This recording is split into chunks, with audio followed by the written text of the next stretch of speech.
Before we begin, take a moment to subscribe and join our community. If you enjoy powerful stories about love, sacrifice, redemption, and the unexpected moments that change a life forever, you're in the right place. And if this story touches your heart, don't forget to like and share it with someone who still believes that one act of kindness can change everything. Now let me tell you about the day a king abandoned his empire for the woman who taught him what home truly meant. The day a king abandoned his empire began with a single photograph. The words echoed through the silent chamber as 12 powerful men watched Nolan Mercer from the far side of a polished conference table. No one reached for a glass. No one checked a phone. For the first time in years, the men who helped build one of the most influential business empires on the East Coast looked uncertain. Nolan sat alone at the head of the table, a photograph resting between his fingers. Not a contract. Not a financial report. Not a document worth billions. Just a photograph. A young woman stood on a weathered ferry dock beneath a cloudy sky, her oversized blue sweater fluttering in the ocean wind. Behind her, fishing boats rocked gently in the harbor. She was smiling at something outside the frame. The oldest man in the room finally broke the silence. Choose the empire or choose the girl. No one moved. The air itself seemed to stop. Nolan lowered his eyes to the photograph. For a moment, he looked nothing like the man newspapers feared and competitors respected. He looked tired. Not physically tired. Soul tired. Like someone who had spent years carrying a weight no one else could see. His thumb brushed the corner of the photo. Then he smiled. A small smile. The kind that appears when a person finally stops running from the truth. "I choose the girl," he said. The room exploded with disbelief. Voices overlapped. Chairs shifted. Questions filled the air. Nolan heard none of them, because 3 months earlier everything had been different. 3 months earlier, I was standing alone on the ferry dock watching a storm roll across the Atlantic. My name is Evelyn Hart, and if you had asked me then what the future looked like, I would have pointed to the same things I saw every day. The fishing boats. The lighthouse. The small village where everyone knew everyone. The old house where I lived with my grandmother. Nothing extraordinary ever happened in our town. At least that's what I believed. The wind carried the smell of salt and rain as I tightened my blue sweater around my shoulders. The last ferry of the evening had already crossed the bay. Most people were home eating dinner. I should have been home too. But storms always made me restless. Maybe it was because my mother loved them. Or maybe it was because standing near the water reminded me how small life really was. The first drop of rain landed on my hand. Then another. Within minutes the sky opened. Waves crashed against the rocks below the lighthouse. The harbor lights blurred through sheets of rain. I turned to leave when something caught my attention. At first I thought it was driftwood trapped between the rocks. Then lightning flashed across the horizon. My breath caught. It wasn't driftwood. It was a person. A man lay motionless near the waterline, his dark coat soaked by the storm. For one frozen second I simply stared. Nobody should have been out there. Nobody. Another flash of lightning illuminated the shoreline. This time I saw his hand move. And that was the moment everything changed. People always think courage feels like strength. They are wrong. Courage feels like standing in freezing rain with your heart pounding so hard you can hear it over the ocean.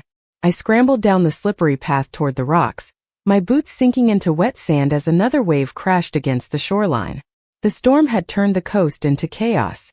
Wind pulled at my sweater. Rain stung my face. The man lay half on the rocks and half in the shallow water, unmoving except for the faint rise and fall of his chest. Relief hit me so fast my knees nearly gave out. He was alive. Barely, but alive. I dropped beside him and pushed wet hair from my eyes. Close, he looked older than I first thought. Maybe late 30s. His dark coat was expensive, the kind no fisherman in our village could afford. A silver watch clung to his wrist beneath a cracked sleeve. His face was pale. Exhaustion-lined features that might have looked handsome under different circumstances. Right now, he looked like someone who had lost a war. "Hey!" I shouted over the wind. "Can you hear me?" No response. I touched his shoulder. Cold. Far too cold. My stomach tightened. If I left him there, the storm would finish what it started. If I stayed, I had no idea how I would move a man who outweighed me by at least 80 pounds. Another wave surged toward us. That decided it. I hooked my arms beneath his shoulders and pulled. Nothing happened. He felt like a fallen tree. I tried again. This time his body shifted a few inches. My muscles screamed. Rain soaked through every layer of clothing. Inch by inch, I dragged him away from the water. The journey could not have been more than 30 yards. It felt like 3 miles. By the time I reached the path, I was shaking from exhaustion. Somehow, I got him into the utility cart our village used for ferry supplies. The old engine protested but started. 10 minutes later, I pulled up outside my grandmother Ruth's house. Warm yellow light glowed through the kitchen window. The moment I opened the door, the smell of chicken soup and cedarwood wrapped around me. "Evelyn Hart," my grandmother called from the kitchen. "Do you have any idea what time?" She stopped when she saw the man slumped beside me. Oh Lord! 20 minutes later, he was lying on the couch beneath 3 blankets while a fire crackled in the stone fireplace. My grandmother sat nearby with crossed arms and a worried expression. "You brought home a stranger during a storm. He needed help." That is exactly how trouble enters a person's life. I wanted to laugh, but I was too tired. The stranger remained unconscious. The firelight flickered across his face. Whoever he was, he did not belong in our village. Everything about him felt out of place. The expensive coat, the watch, the faint scar near his jaw. Even unconscious, he carried an unusual stillness, like someone used to being in control. Hours passed. Rain continued tapping against the windows. Around midnight, I checked his temperature again. Better. Not perfect, but better. I turned to leave the room when a low voice stopped me. "Where am I?" I froze. Slowly, I turned back toward the couch. The stranger's eyes were open, and they were fixed directly on me. The first thing I noticed was how alert he became. 1 second, he looked like a man recovering from exhaustion. The next, his eyes scanned the room as if he were memorizing every detail. The fireplace, the windows, the front door, even me. It happened so quickly I almost missed it. "You are in my grandmother's house," I said carefully. "You were found near the lighthouse." His gaze settled on me. They were striking eyes. Not because of their color, but because they seemed to carry years of things left unsaid. "The lighthouse," he repeated. His voice sounded rough from dehydration. "You do not remember?" I asked. A shadow crossed his expression. Not fear. Not confusion. Something closer to calculation. "Not much." My grandmother made a noise from her chair. The kind that meant she did not believe a word she was hearing. "Convenient," she muttered. The stranger glanced toward her. "Who are you?" I asked. For a moment, silence filled the room. Rain tapped softly against the windows. The fire crackled. He looked down at his hands before answering. "Nolan. Just Nolan. No last name. No explanation." My grandmother noticed it too. "Most people have 2 names," she said. A faint smile touched the corner of his mouth. "Nolan is all I can manage right now." I should have pushed harder. I should have asked more questions. But exhaustion had settled over me like a heavy blanket. Besides, the man looked like he could barely sit upright. "You should rest," I said. "Whatever happened can wait until morning." His eyes followed me as I stood. "You saved me." It was not a question. I shrugged awkwardly. Anyone would have done the same. "No," he said quietly. "Not everyone." Something about the way he said it made me look at him again. There was sincerity in his voice. Real gratitude. The kind that could not be faked. For the first time, I wondered what had happened before he washed ashore. People did not end up alone on a stormy coastline by accident. The next morning, sunlight poured through the kitchen windows. The storm had vanished as if it had never existed. I woke to the smell of coffee and fresh biscuits. My grandmother was already working at the table repairing fishing nets. Across from her sat Nolan. He looked different in daylight. Healthier. Stronger. More dangerous. The borrowed flannel shirt I had found for him did little to hide broad shoulders and the posture of someone accustomed to being obeyed. He held a coffee mug between his hands but barely drank from it. Instead, he watched the harbor through the window. "You are staring at the boats," my grandmother observed. "I like the water," he replied. "You look like a man who owns a yacht, not a fishing boat." I nearly choked on my coffee. Nolan laughed softly. The sound surprised all three of us. I assure you, I do not own a yacht. It was the first thing he had said that sounded genuinely relaxed. Then a black vehicle appeared at the far end of the harbor road. My village rarely saw unfamiliar cars. Everyone noticed. Nolan noticed too. The smile disappeared from his face instantly. His hand tightened around the coffee mug. And for the first time since meeting him, I saw something that looked remarkably like concern. Concern changed everything. It was gone almost as quickly as it appeared, but I saw it. 1 second Nolan looked like a man enjoying a quiet morning by the harbor. The next, his entire body seemed to tighten. His eyes followed the black vehicle as it rolled slowly down the coastal road before disappearing behind a row of bait shops near the marina. My grandmother noticed too. Nothing escaped Ruth Hart. You know someone driving that car? She asked. Nolan took a sip of coffee before answering. No, it was a simple answer. Too simple. The kind people gave when they wanted a conversation to end. My grandmother exchanged a look with me. Neither of us believed him. The strange thing was that Nolan did not leave. If he was hiding from something, he had every reason to disappear while he still could. Instead, he spent the next few days helping around the village. First, nobody trusted him. Small towns are like that. New faces stand out. Especially men who arrive during storms with no explanation and no last name. But Nolan surprised everyone. He repaired a broken fence outside the community market. He helped old Mr. Dawson carry supplies from the harbor. He even spent an entire afternoon helping my grandmother organize fishing nets in the storage shed. Watching him work felt strange. He moved with confidence no matter what he was doing. Whether carrying heavy crates or fixing loose boards on the ferry dock, he approached everything the same way. Focused. Precise. Like every action mattered. One afternoon I found him sitting on the end of the pier watching seagulls circle above the water. The sun reflected across the bay in silver streaks. Fishing boats drifted lazily in the harbor. For the first time since the storm, the village felt peaceful. I sat beside him. You are getting popular around here. A faint smile appeared. I think they are still deciding whether I am a threat. Mrs. Calloway invited you to Sunday dinner. That does seem promising. I laughed. Nolan glanced toward me. For a brief moment, something softer entered his expression. Not the guarded look he usually carried. Something warmer. More human. What? I asked. Nothing. That was definitely not nothing. He looked back toward the ocean. You remind me of someone. The answer surprised me. Who? Silence stretched between us. Wind lifted the edge of my blue sweater. Somewhere down the shoreline, a boat horn echoed across the water. Someone I failed, he said quietly. The words landed heavier than I expected. Before I could ask more, he stood and brushed sand from his jeans. Conversation over. That became a pattern.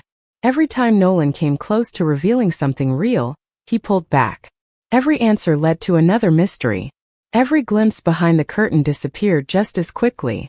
Yet despite the secrets, I found myself looking forward to seeing him each day. Maybe because he listened. Maybe because he never treated me like I was insignificant. Or maybe because beneath all the walls he had built around himself, there was loneliness I recognized. The same loneliness I had carried since losing my mother years ago. 3 days later, everything changed again. I was finishing my shift at the ferry dock when a helicopter appeared over the bay. That alone was unusual. We rarely saw helicopters. But what happened next made every person in the harbor stop what they were doing. The aircraft did not continue inland. It descended directly toward our village. Toward us. Toward Nolan. And when I turned to look at him, the color had drained from his face. The sound reached us before the helicopter did. A distant thumping that rolled across the water and bounced off the cliffs surrounding the harbor. Every head turned upward. Fishermen stopped unloading crates. Tourists paused on the boardwalk. Even the gulls seemed to scatter from the noise. I looked at Nolan. Whatever calm he had built over the past few days vanished instantly. His jaw tightened. His eyes never left the aircraft descending from the clouds. Do you know them? I asked. He did not answer. The helicopter circled once above the harbor before landing in an empty gravel lot near the marina. Wind blasted across the waterfront. Dust and salt spray filled the air. Within seconds, 3 men stepped out. They were dressed in dark suits despite the coastal weather. Nothing about them looked local. They moved with purpose, like people who knew exactly where they were going. Straight toward Nolan. Around us, conversations faded into silence. The entire village seemed to sense something unusual was happening. Nolan stood perfectly still. For the first time since I met him, he looked less like a stranger, and more like someone carrying responsibilities far bigger than our little town. The oldest of the 3 men stopped a few feet away. Relief flashed across his face. Genuine relief. "Sir," he said. Just one word. But it changed everything. "Sir." Not Nolan. Not friend. Not neighbor. "Sir." My stomach tightened. The man continued. "We have been searching for you for 6 days. 6 days. Nolan had been in our village for 6 days. The stranger spoke as though finding him had been a mission. Nolan glanced briefly toward me before returning his attention to the men. "Not here," he said quietly. The man nodded immediately. "No argument." No questions. Just obedience. It was the kind of reaction people gave to someone in charge. Someone important. My grandmother had always said that power revealed itself in small moments. Not through shouting. Through silence. Through the way people listen when one person spoke. Nolan and the 3 men walked toward the far end of the harbor. I told myself to ignore them. I failed. 10 minutes later, I found myself pretending to organize ferry schedules near enough to hear fragments of the conversation. "The board is demanding answers. Victor is already making moves. They think you disappeared. They think you are weak." The words meant nothing and everything at the same time.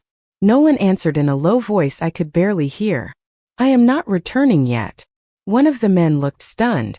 "Sir, with respect, this situation cannot wait." Nolan looked back toward the village. Toward the fishing boats. Toward the lighthouse. Toward me. "It will have to." Something shifted inside me. For days I had accepted his secrets because they felt distant. Harmless. Suddenly they were standing in front of me wearing expensive suits and arriving in helicopters. That evening, after the visitors left, the village buzzed with rumors. Nobody knew the truth. They only knew that the mysterious stranger living in Ruth Hart's guest room was connected to people with money and influence. I found Nolan sitting alone near the lighthouse just before sunset. Orange light painted the horizon. Waves rolled gently against the rocks where I had first found him. "You lied to me," I said. He stared at the ocean for several seconds. "Yes." No excuses. No denial. Just honesty. Somehow that made it worse. "Who are you really?" I asked. Nolan finally turned toward me. The wind lifted a strand of hair across my face. His expression carried something I had never seen before. "Regret." "The answer to that question," he said quietly, "is the one thing I hoped you would never ask." The answer hung between us like the fog that sometimes drifted across the harbor before sunrise. I waited. Nolan looked out at the ocean as if he could find the right words somewhere beyond the horizon. "I run a company," he finally said. I laughed once. Not because it was funny, because it was ridiculous. "A company?" He nodded. "That is technically true. People do not arrive in helicopters looking for the owner of a normal company." The corner of his mouth twitched. "No, they usually do not." The honesty caught me off guard. For days I had been trying to figure him out. Now that he was finally talking, every answer seemed to create 3 more questions. "What kind of company?" I asked. "A large one." "That is not an answer." "It is the safest answer." I folded my arms across my chest. The evening breeze carried the scent of salt water and sea grass across the cliffside. Below us, waves rolled gently against the rocks where I had first found him. It felt impossible that only a week had passed since that storm. My life already felt different. "You are hiding something." "Yes." "Something dangerous?" His silence told me everything. For the first time, uncertainty crept into my chest. Not fear of Nolan. Fear of whatever followed him. Fear of whatever had convinced powerful men to search 6 days for a single person. Nolan stood and walked a few feet toward the edge of the overlook. The setting sun painted gold across the water. "Evelyn," he said quietly, Before I met you, every day of my life looked exactly the same. I frowned. That does not sound terrible. It was. There was no hesitation in his voice. No drama. Just certainty. People listened when I spoke. People agreed with me. People wanted something from me. Every conversation had a purpose. Every relationship had a price. He looked back toward me. Then I ended up here. I did not know what to say. Because I understood loneliness. I understood waking up every morning and carrying responsibilities that never seemed to end. Maybe not on his scale, but enough to recognize it in someone else. You should leave, he said suddenly. The words hit me like cold water. What? You should stay away from me. I stared at him. That is your solution? It is the smartest one. For who? His jaw tightened. For you. The answer should have made me angry. Instead, it made me curious. Because people only push others away when they believe they are protecting them. Before I could respond, my phone vibrated. I glanced at the screen. It was my grandmother. I answered immediately. Grandma. Her voice sounded unusually tense. Evelyn, come home. What happened? There are visitors here. I looked at Nolan. Something changed in his expression before she even spoke the next words. They are asking questions about the man you rescued. My pulse quickened. Who are they? A long pause followed. Then my grandmother answered. People who do not look like they came all the way to our village for fishing. The drive back to the house felt longer than usual. Neither of us spoke. The fading sunlight disappeared behind thick clouds rolling in from the ocean, turning the village roads gray and quiet. Nolan sat beside me staring out the passenger window. His expression had become unreadable again. The walls were back up. Whatever he was thinking, he was keeping it to himself. When we pulled into the driveway, two unfamiliar black sedans were parked near the road. My stomach tightened immediately. My grandmother stood on the front porch with her arms crossed. That was never a good sign. Ruth Hart only crossed her arms when she was either worried or angry. Sometimes both. Three men stood near the front gate. Expensive clothes. Polished shoes. The kind of people who looked completely out of place in a fishing village where most residents wore work boots and carried bait buckets. The moment Nolan stepped out of the truck, all three men straightened. The oldest of them took a step forward. Mr. Mercer. The name landed like a stone in still water. Mercer. Not Nolan. Not Sir. Mercer. I looked at him. He closed his eyes briefly. Just for a second. Long enough for me to know the secret was finally over. You should not have come here, Nolan said calmly. We did not have a choice. The man glanced toward me and my grandmother before lowering his voice. The situation is getting worse. My grandmother walked down the porch steps. Somebody better start explaining things.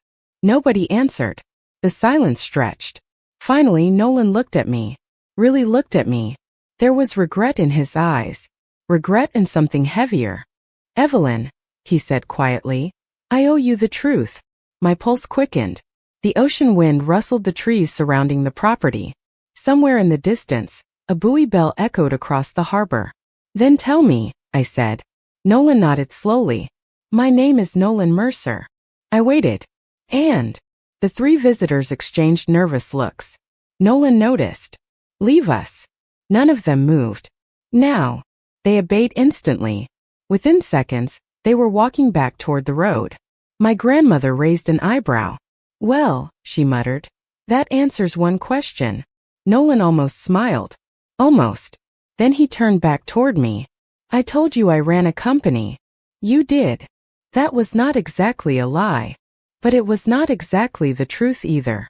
He nodded. No, the porch light flickered on as dusk settled over the village. Shadows stretched across the yard. For the first time since I met him, Nolan looked tired. Not physically tired. Emotionally exhausted. Like a man carrying something far heavier than anyone could see. The people searching for me are connected to my organization, he said. An organization worth billions of dollars. My breath caught. Billions. The number sounded absurd standing beside a weathered house overlooking a fishing harbor. Why would someone with that kind of life stay here? I asked. The answer came immediately. No hesitaste. No calculaste. Because this is the first place I have felt at peace in a very long time.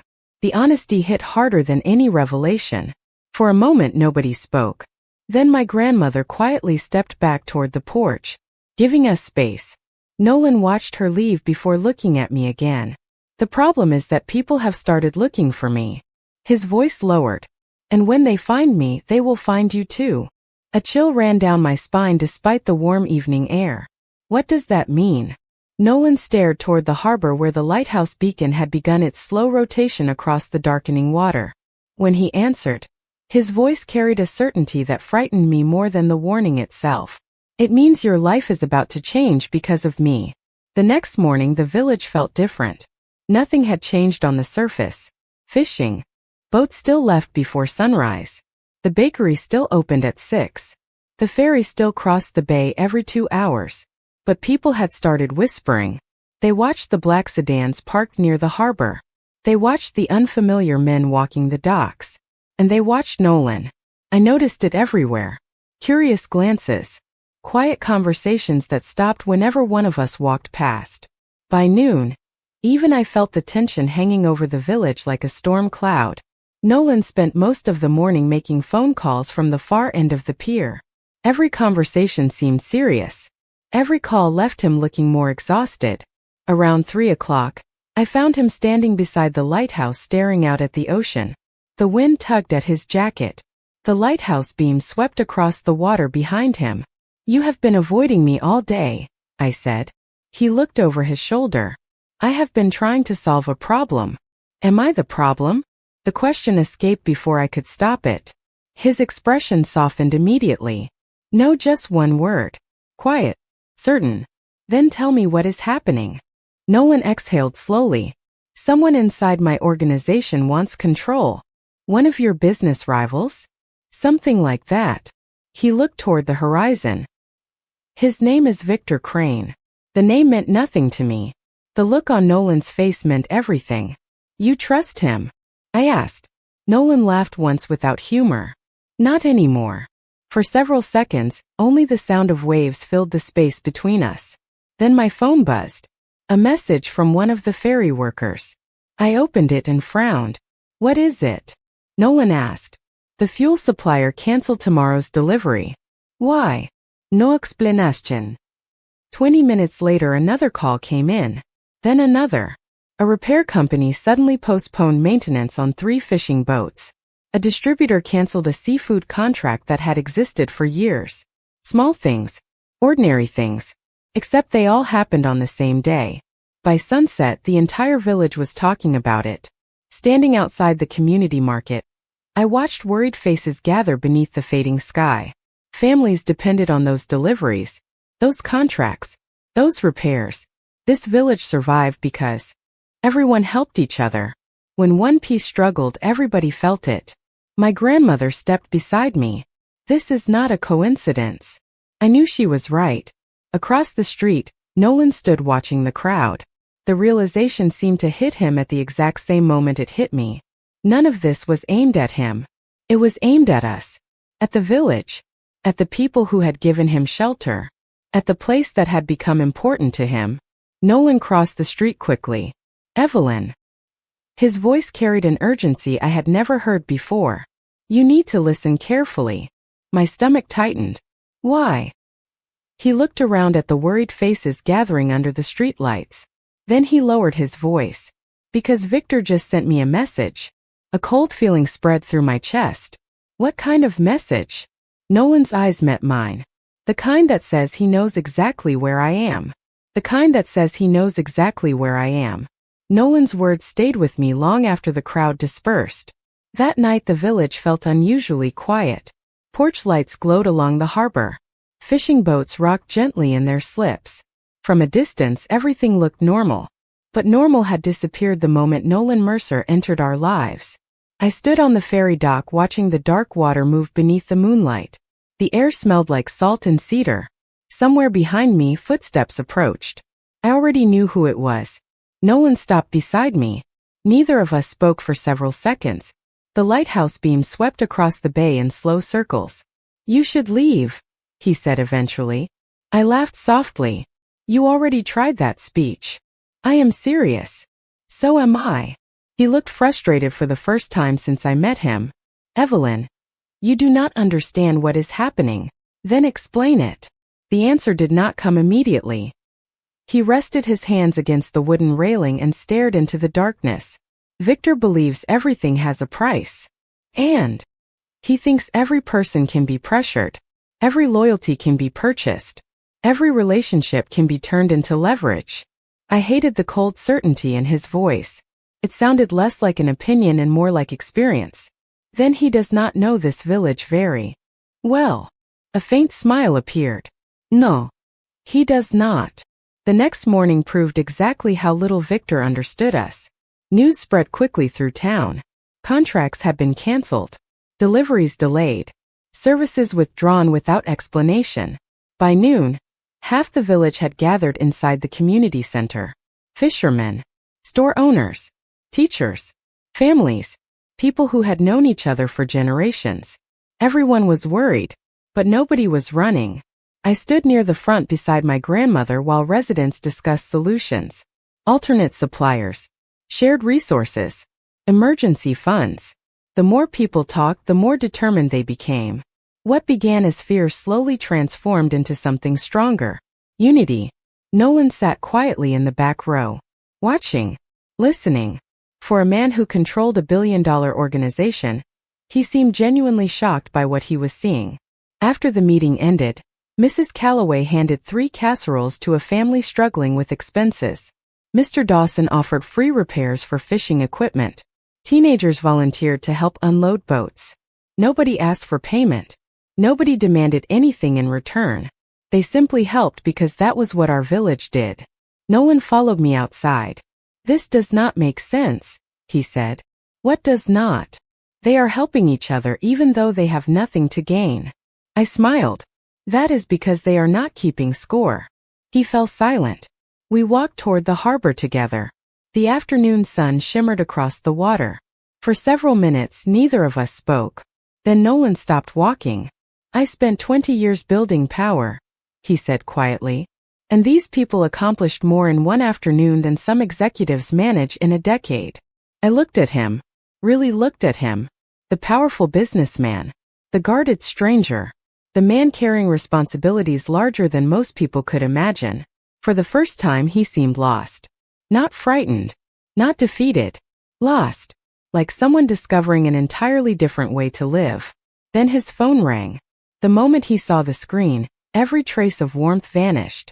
He answered immediately. Listen. Said nothing. When the call ended, his expression had changed. Completely.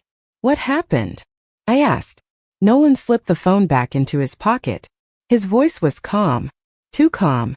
Victor is coming here himself. Victor is coming here himself. The words settled over me like a sudden drop in temperature. Around us, the harbor continued moving through its ordinary afternoon. Boats drifted. Children rode bicycles along the boardwalk. Tourists took pictures of the lighthouse. Nobody else knew that a single phone call had just changed everything. Then let him come, I said. Nolan looked at me as if I had spoken a different language. Evelyn. What? You do not understand who Victor is. Then tell me. He hesitated. For a man who had spent weeks avoiding the truth, the hesitation no longer surprised me. What surprised me was the sadness behind it. We walked toward the end of the pier where the water stretched endlessly toward the horizon. The wind carried the scent of salt and seaweed through the afternoon air. Finally, Nolan spoke. Victor and I built the organization together. I remained silent. For years, I trusted him more than anyone. His jaw tightened. That was my mistake. I thought about that for a moment. Trust. Betrayal. Those words seemed heavier coming from someone like Nolan. What changed? I asked. He stared at the water. Success. The answer sounded simple. Too simple. But the look in his eyes told me it was true. The bigger we became, the more differently we saw the future. Victor believed power should always grow. More influence. More control. More expansion. He shook his head slowly. I stopped believing that. The admission surprised even him. I could hear it in his voice. as though he had only recently realized it himself. Because of this village? I asked. Nolan smiled faintly. Because of what this village reminded me of. For several seconds neither of us spoke. The waves tapped gently against the wooden supports beneath the dock. Above us, seagulls drifted across the bright blue sky. You know, I said quietly, most people spend their lives chasing bigger things. I know. And you are thinking about walking away from them. He looked directly at me. That possibility would have sounded insane. A month ago. Before I could answer, a truck pulled into the harbor parking lot. Then another. Residents immediately noticed. Conversations paused. People looked up from unloading fishing gear and carrying supplies. My grandmother emerged from the community market carrying 2 grocery bags. Even from a distance I could tell she sensed something unusual. Nolan's phone rang again. This time he answered on the first ring. He listened for less than 10 seconds before ending the call. The color drained from his face. What happened? I asked. His eyes moved across the harbor, across the boats, across the people who had welcomed him without asking for anything in return. Victor is already here. My pulse quickened. Where? Nolan looked toward the road leading into town. A long black SUV had just appeared beyond the marina entrance. It rolled forward slowly, calmly, like it had all the time in the world. The vehicle stopped near the center of the harbor. The driver's door opened. A tall man stepped out wearing a dark coat despite the warm weather. Even from 50 yards away, confidence radiated from him. Not loud confidence, dangerous confidence. The kind that came from always expecting to win. He adjusted his cuff, glanced around the village and smiled. Then his eyes found Nolan. And somehow from all the way across the harbor, I knew exactly who he was. Victor Crane looked nothing like the monster I had imagined. He smiled as he walked across the harbor, greeting people with polite nods as though he were an old friend visiting a charming coastal town. That was what made him unsettling.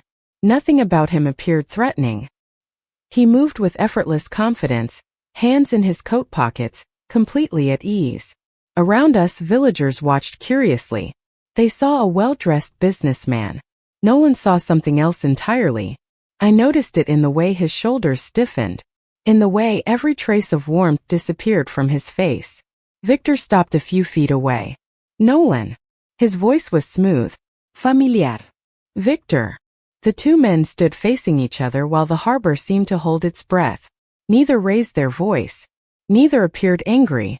Yet the tension between them felt impossible to ignore. Victor glanced toward the fishing boats, the lighthouse, the shops lining the waterfront. Interesting place, he said. I can see why you stayed. Nolan said nothing. Victor's gaze shifted to me. I felt instantly examined, not judged, measured, as though he were studying a piece of information he had been trying to understand. You must be Evelyn Hart. My stomach tightened. How do you know my name?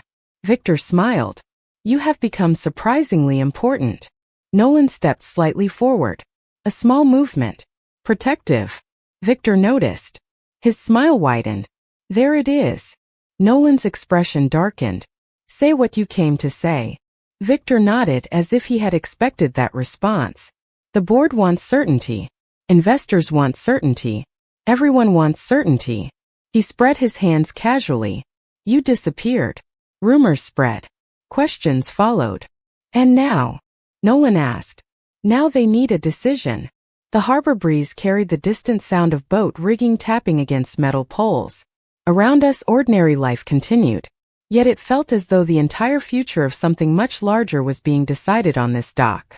Victor lowered his voice. Come back with me. Nolan did not answer. Victor looked genuinely disappointed. You built everything. You know what happens if you walk away.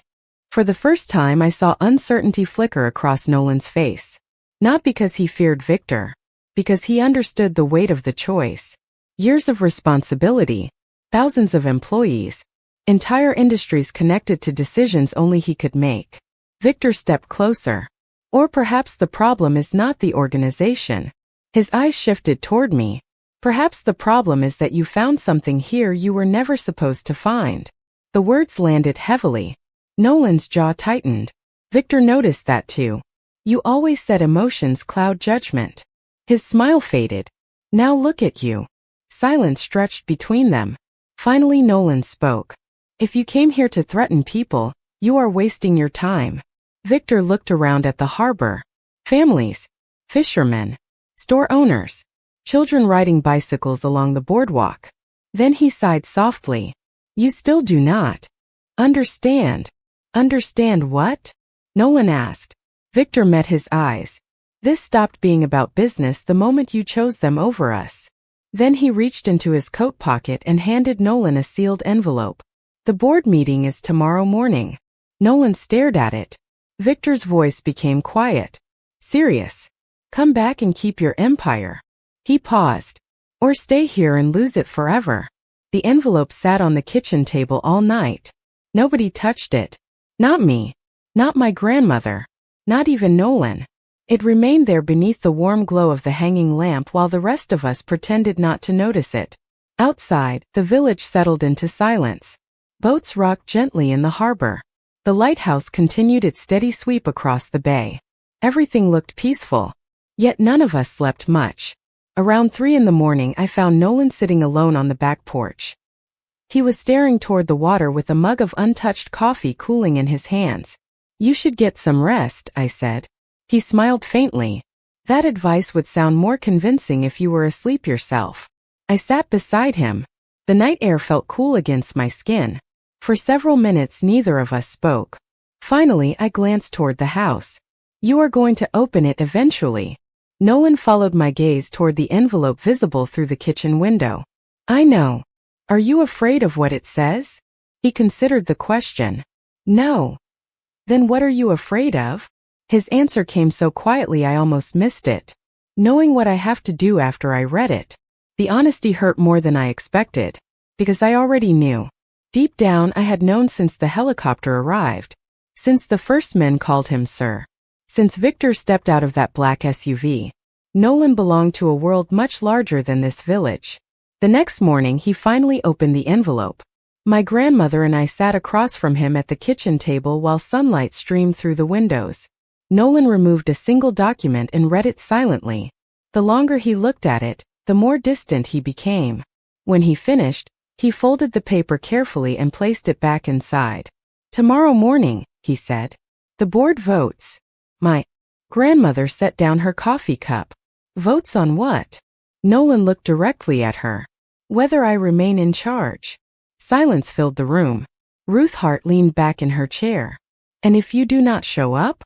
Nolan gave a small smile. Then they will make the decision without me. I felt my chest tighten. You built all of it. Yes. And they can just take it away? He nodded. That is how these things work. For a moment nobody spoke. Then my grandmother surprised both of us. Good. Nolan blinked. Good.